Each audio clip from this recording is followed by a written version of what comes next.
আসলে কি জানো, প্রাণ আছে বলে, সর্বজীবে প্রাণ আছে বলে যোগীরা খান না, এটা নয়। ঠিক এইটা নয় কিন্তু। যোগী কেন, অনেক সাধকই খান না। অনেক সাধক কেন, অনেক বুদ্ধিমান মানুষরা খান না। যোগী তো অনেক অনেক উপরের স্তরের কথা হচ্ছে। যারা সাধনা করেন না কিন্তু ভজনা করেন, তারাও খান না। কেন খান না দেখো, আমাদের তো 84 লক্ষ যোনি ভ্রমণ করতে হয়, তাই না? তার মধ্যে 4 লাখ মানব যোনি। একদিনকে আমি অ্যানালিসিস করে দিয়েছিলাম না, তোমরা নোট ডাউনও করেছিলে। তো কি হয় জানো, মানব জনিতে আসার পরে যখন একটু বুদ্ধি হয়, সেই মানুষটা সেই মানুষটা একটা জিনিস জানতে পারে যে আমার কর্মই আমাকে ছাড়ছে না।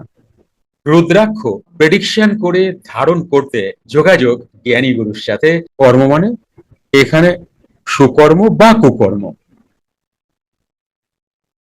যদি সাধারণ মানুষ হচ্ছে বুদ্ধিমান বা বুদ্ধিমতী, তারা কোনো সাধু সন্ত গুরু কারুর প্রবচন বা কথা শুনেছেন, শুনে ওনারা ক্যালকুলেশন করেছেন। তো সাধু সন্ত কি বলেন, মহাত্মা ঋষি মুনিরা কি বলছেন, কোন কথাতে তারা এটাকে স্টপ করলেন? ওনারা কোনোভাবে শুনেছেন যে মানব জন্ম যখন মানুষ নিচ্ছে, আবার মরছে, আবার নিচ্ছে, আবার জন্ম আবার মৃত্যু, এটা না, পূর্ব জন্মের কৃত কর্ম, সেটা খারাপ হোক ভালো হোক। এইবার বুদ্ধিমান বা বুদ্ধিমতী মানুষরা কি করবেন, তারা প্রিভিয়াস যে কর্ম আছে, ব্যাড কর্মা, এটাকে তো কিছু করা যাবে না, যে আমি করে এসছি।